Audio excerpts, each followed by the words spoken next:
Ahoy folks, and welcome back to Broadside Gaming with me, Zug. So today we're going to talk about how you deal with customers and how you can get a bit more money out of them than you think you can. So let's jump in. We're going to talk to Geraldine Poon, and Geraldine wants 10 Granddaddy Purple, and they want it for 770. We don't have to say yes. What we could do is we can counter the offer. So actually Ludwig's asking for some as well, so this is a good example.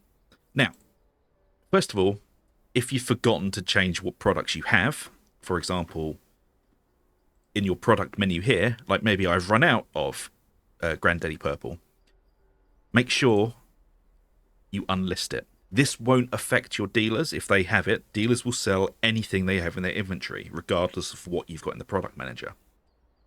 But what you can do is say, I've got a counter offer for you. So you go ahead and counter offer, you click on this, and you can say maybe you would like some math. But for now, we're just going to sell what they want, but we're going to try and sell it in a greater quantity. Because as you can see, we have a lot of it on us. So let's try and say, would you like 3 jars instead of 2? Then you up the price a little bit. As you can see here, it says the fair price is 660. We're going to try and get 970. Now, Geraldine Poon's a bit of a wild card. You can sometimes push them for more, but sometimes they do get shirty with you. So let's try for 970.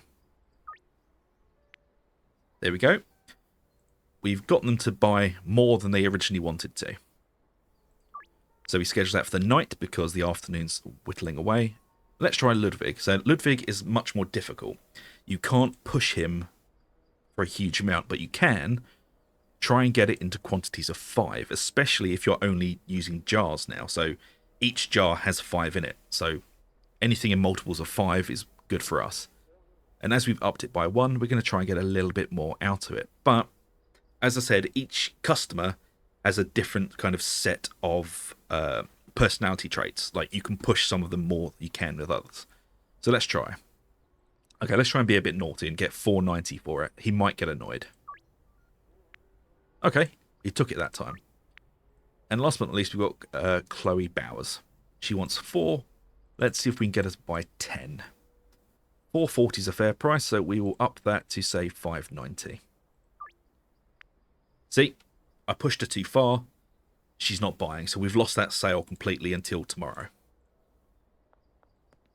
So that way, you have to be a little bit careful, and you get an understanding for each customer and how much they'll buy and how kind of cheeky you can be with what you're selling to them.